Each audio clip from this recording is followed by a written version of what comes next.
Ta on Colorado abikaasa ja isa, keda süüdistatakse oma naise tapmises emadepäeval 2020 aastal. Barry Morphy ütleb, et tema ei teinud seda. Susanne, kui seal on keegi, kes seda kuuleb ja kes sind enda juures hoiab.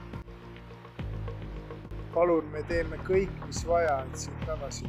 Nüüd avalikustatud dokumendid kirjeldavad, mis väidetavalt juhtus enne tema eelmise aasta arreteerimist. Ja me saame teada, et Barry Morphy olevat enne vahistamist ja mõrvas süüdistamist täielikult oma identiteeti muutnud. Mida ta väidetavalt rääkis naisele, kellega ta Arizonas koos elas, selle kohta, kes ta oli. Me uurime seda juhtumit Law and Crime'i esituses. Mina olen Chris Stewart.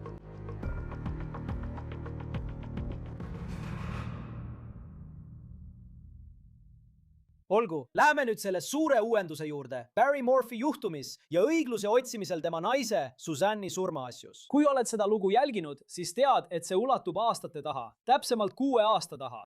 Barry arreteeriti 2021 aastal. Seejärel põhjustas kohalik prokurör skandaali, mis viis süüdistuste tühistamiseni 2022 aastal. Siis arreteeris politsei ta eelmisel aastal uuesti ja kogu selle aja väidab Barry, et tema ei teinud seda.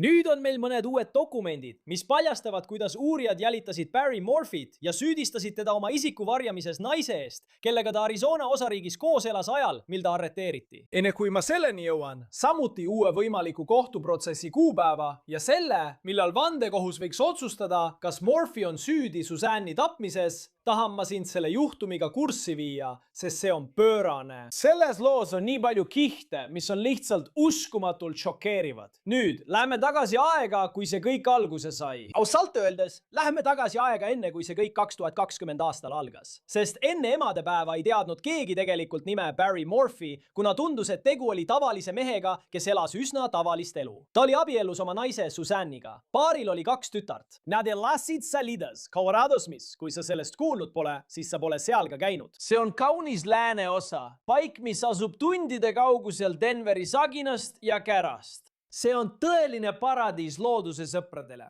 Ja see vabaõhutegevus, millega Susanne Morphy 2020 aastal tegelema hakkas, oli mägirattasõit.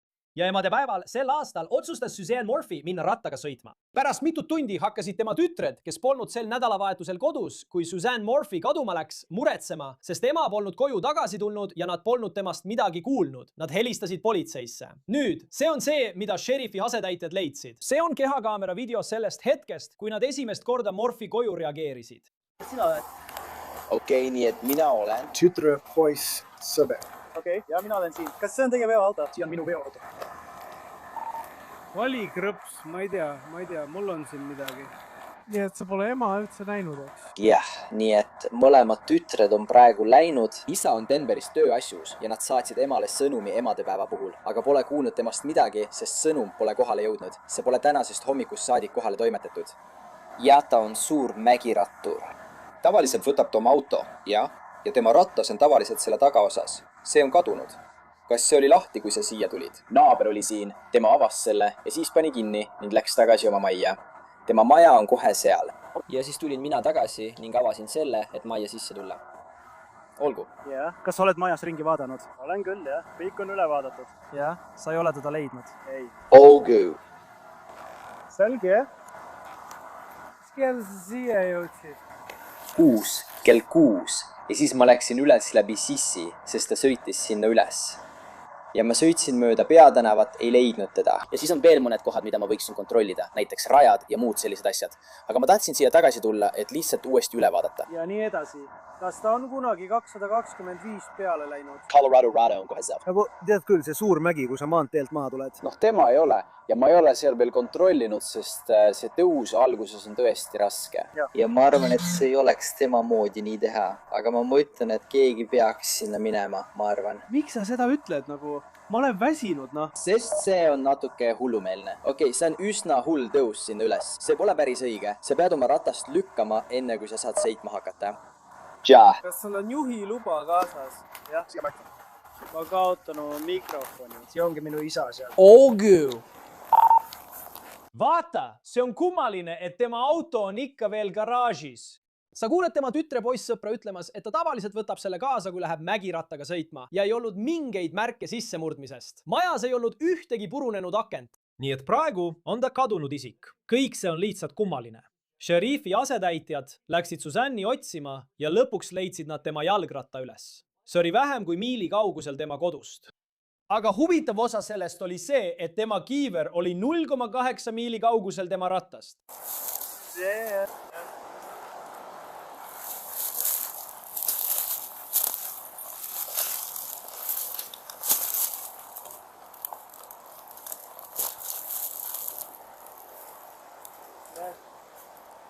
Võib-olla saate selle tee äärde viia ja siis seerianumbri võtta. Või helistada abikaasale ja uurida, mis ratas tal on. Samoljotšik, davai!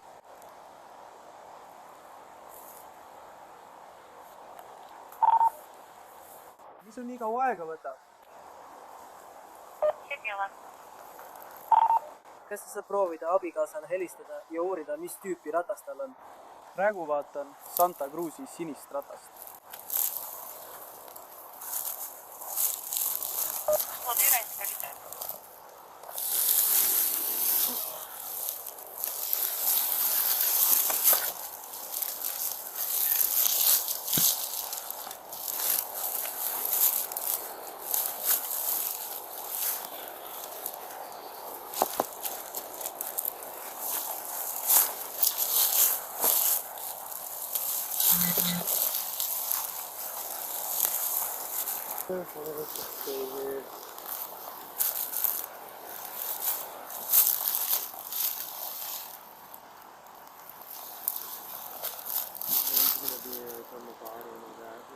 Jah, sest velg ei sobi, ma lihtsalt, see pole nende jaoks.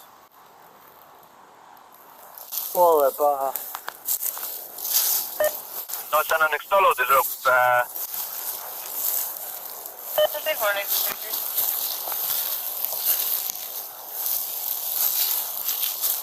Ma arvan, et see on suur asi, ma arvan. Olete vaatlikus võõdad. Kõik need, sa pead seal peal seisma. Jah. Midagi on selle esirehviga lahti, see ei pea õhku, ütlesin. Midagi on selle esirehviga lahti.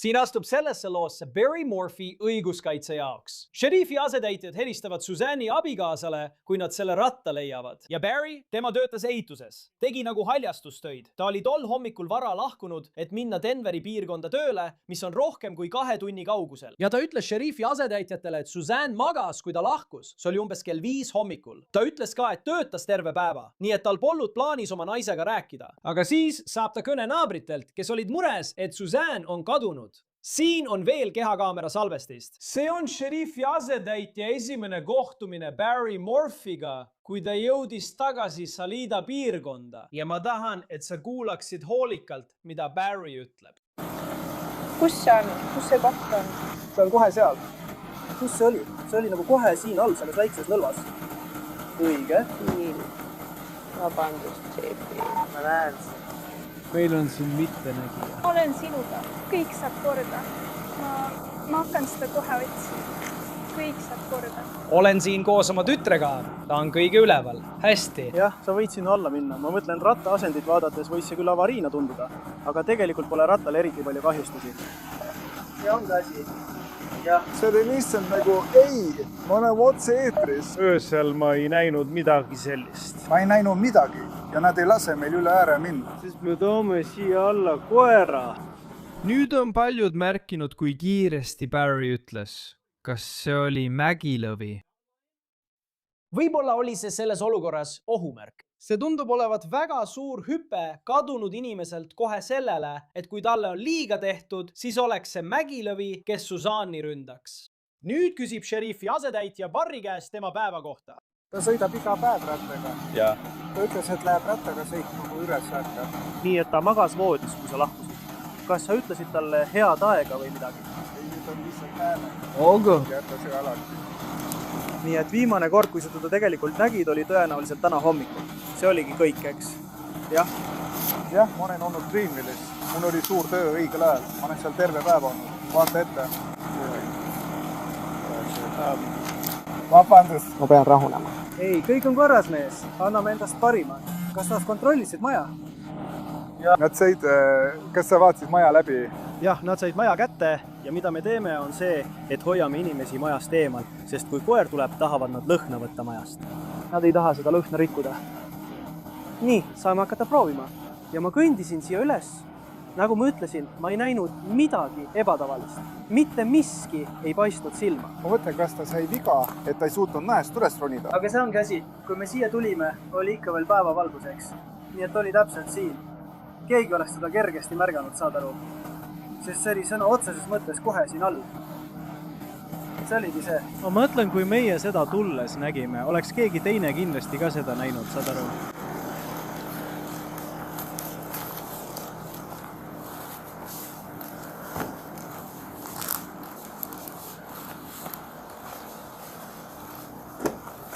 Nii et Barry tundub emotsionaalne. Ja vaata, iga mees oleks sellises olukorras emotsionaalne. Sa ei tea, kus su naine ja su laste ema praegu on. Ta on olnud tundide kaupa kadunud Colorado looduses. Ja Barry mainib jälle puumasid. Kuule, Barry, pealegi ma tean, et ratas oli siin, aga millistel radadel või teedel ta tavaliselt sõidab? Sellel teel. Ta sõidab üles tippu ja siis läheb puusi juurde ja kui lung pole, läheb ta kõrgemale puusi juurde. Ta on sellest rajast paar korda alla sõitnud. Ka sellest siin on ta alla sõitnud. Jaa. Okei. Nii et kontrolli ka üle, kes seda kõik ütleb. Sest ma arvan, et või nad, Maids. Ma arvan, et Maids. Jah, ma tean. Me lihtsalt tahame kõik üle kontrollida. Kas keegi vaatas teed veel jalajälgi? Ma ei ole tegelikult midagi näinud. Aga inimeste edjad olid maas. Ma tegelikult ei pannud tähele, aga ma ei hakka valetama. Ma ei ole mingi jäljekütt või midagi sellist. Jah, tegelikult oli mu partner see, kes seda nägi ja üles korjas. Aga see oli nagu selle ülemine osa. See oli imelik, sest tundus, et ratta ülemine osa oli nagu ülespoole. Võib-olla oli see siis ümber pööratud. Kallis, ma ei tea, mees. Nüüd, see abisheriff, kes on rääkinud Barryga, on üsna rahulikult käitunud. Praegu ei paista, et ta kahtlustaks Suzanne'i meest, aga ta läheb ja räägib oma kolleegidega. Ja ma tahan, et sa seda osa vaataksid, sest kaugemal näed, kuidas Barry üritab ratast puudutada. Mis lugu selle kella 4 hommikul? Kell 5 hommikul. Jah, me jälgisime telefoni ja see näitas, et viimane aktiivsus oli kell 4 hommikul. Siin üleval. Panted võrdne juures. Nii et siin pole mingit kindlat harmooniat. Kuule, kas sa võtsid palun ratast, mitte kätega katsuda? Tere, kutid! Nii see käibki. Kuna ma olen kandnud kindaid, olen püüdnud mitte nii palju puudutada. Õiguskaitseorganid peavad arvestama kriigi asjaosalistega ja sa kuuled nende häälest seda peent kahtlust, kui nad räägivad Barryst ja tema käitumisest. Seejärel paluvad nad Barryl nendega koos tema koju tulla. Ja just seal leiavad uurijad üsna olulisi tõendeid. Jah, härra, kui me sisse lähme otse sinna, kus on midagi, mida ta täna kandis. Ja ärme puutu midagi igaks juhuks. Kas see on lahti? Jah.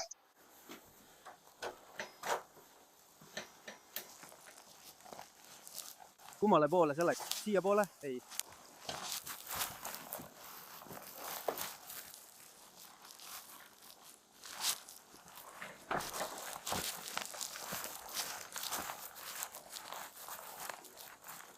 Lase mul seal all midagi katsuda. Letsi kõik on tema omad. Jah. Kas sul on kilekott? Või paberkott? See on avatud suu, mis tuleb sisse. Ma mõtlen, see on otsene kokkupuude nahaga. Okei.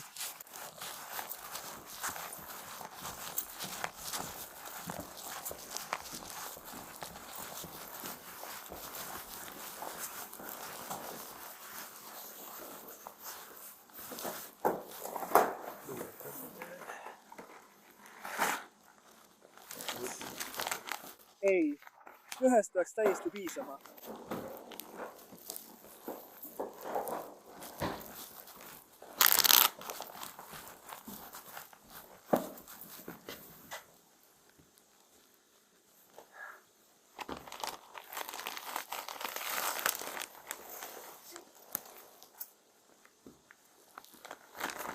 Kas sa oled välisvalgustit sisse lülitanud? Milline valgust lülitus on? Milline on see, mis on? Kõik lihtsalt, kas sa tahtsid?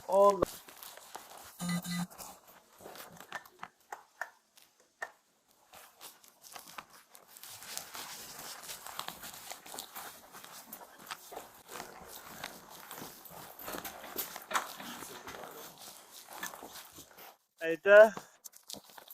Tere, Erik!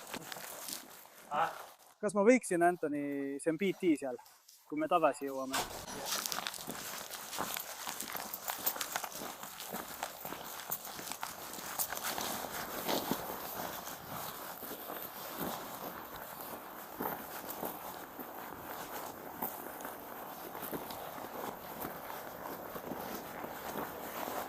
Nii et šerifi abid võtsid majast mõned lühikesed püksid, panid need kilekotti ja lasid Barryl majast eemale kõndida.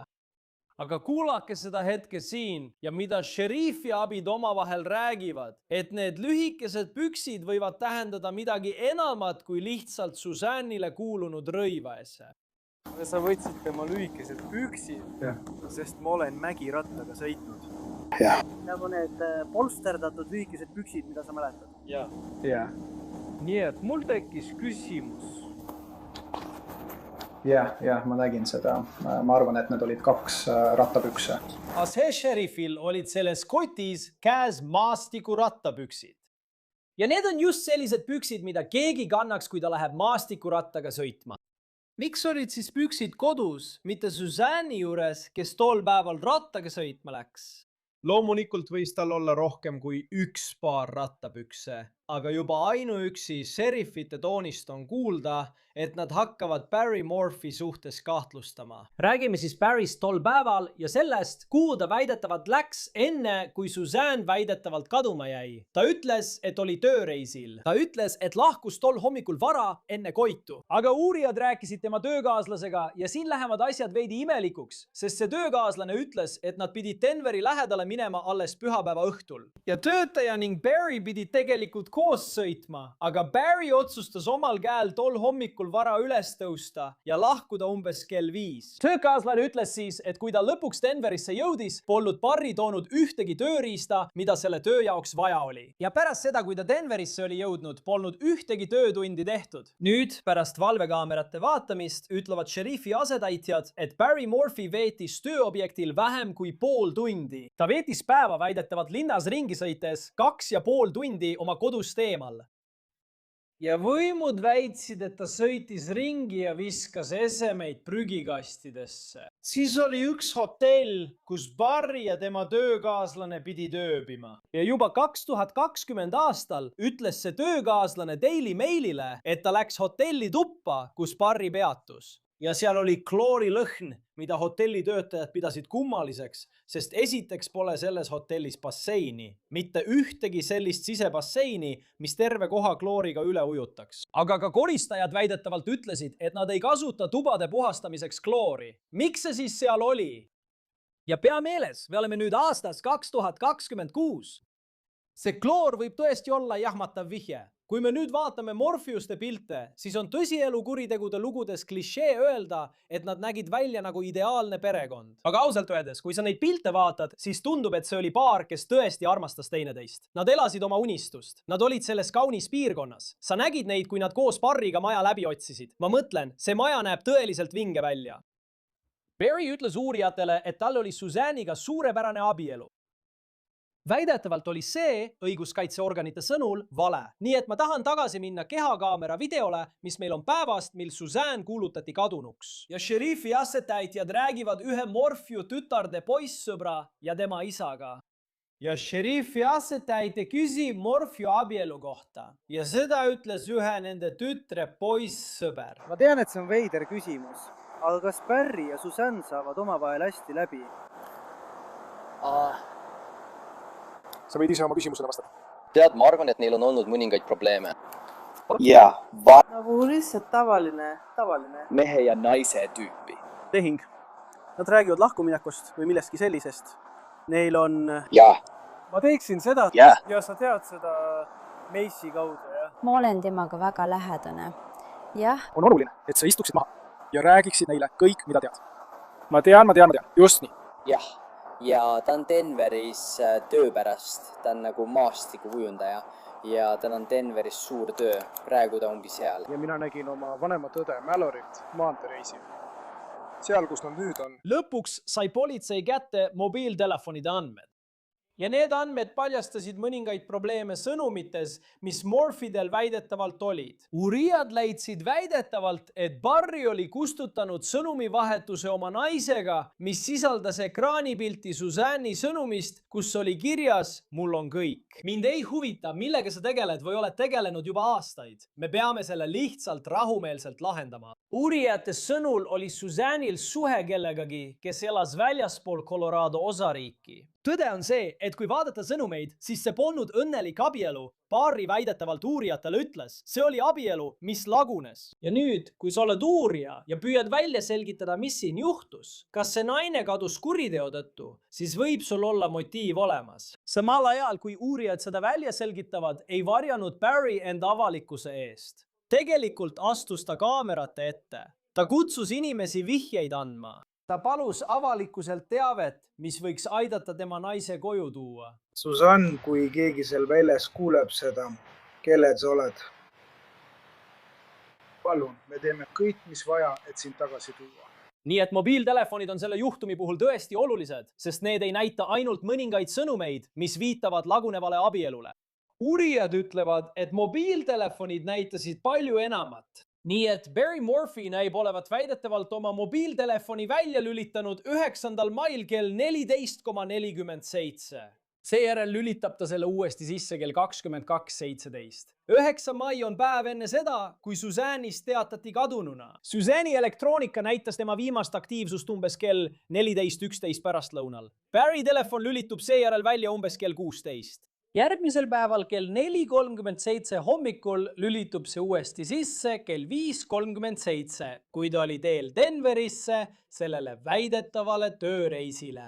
Barry veoautost näitavad samuti väidetavalt üsna kummalist tegevust, näiteks 10. mai hommikul kell 3.25 kuni 3.49. Sel ajal väitis Barry, et ta magas. Uurijad märkisid, et Barry telefon näitas maja ümbruses liikumist neil aegadel, kui see oli sees 9. mai pärastlõunal kella 2 paiku. See on pilt sellest, mida esitleti tõendina. Barry ütles, et ta ajas maja ümber relvaga vöötoravaid taga, samal ajal kui Suzanne päevitas. Nüüd on teil ka see tõend, mis seostub väga selgelt sellega, millega Barry praegu silmitsi seisab. Vaadake seda. See on nõelakork ja see kuulub rahustinoole külge, mille võimud leidsid kuivatis ning nad usuvad, et see pärines Barry riietelt. Uurijad arreteerisid Barry 2021 aastal ja nad uskusid, et tegelikult juhtus nii, et Barry tulistas Suzanne'i rahustipüssiga, siis ajas teda mööda maja taga, kuni ta minestas. Siis tappis ta väidetavalt Suzanne'i ja kõrvaldas tema surnukeha. Tütar, kes nende majas elas, oli samuti linnast ära sel nädalavahetusel, kui kõik see väidetavalt juhtus.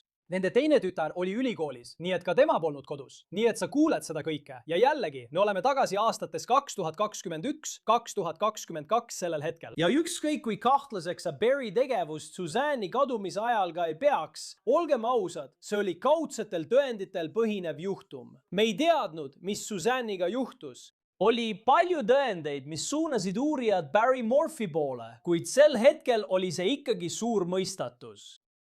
Nii polnud Suzanne'i keha ja süüdistused, millega Barry algselt silmitsi seisis pärast Suzanne'i väidetavat mõrva arreteerimist, ei jäänud püsima. Aga see on väga oluline. Need ei jäänud püsima ja see polnud tõendite puudumise tõttu. 2022 aasta aprillis, vahetult enne seda, kui Barry pidi mõrvas süüdistatuna kohtu alla minema, ütlesid prokurörid, et nad ei saa kohtuprotsessiga edasi minna ja palusid süüdistused tühistada. Sest selgus, et ringkonnaprokurör ei andnud kaitsele tõendeid üle ja mitmel osariigi tunnistajal keelati tunnistusi anda. Ja see ringkonnaprokurör, tema nimi on Linda Stanley, kaotas selle tõttu oma advokaadiloa ja Barry pääses vabaks.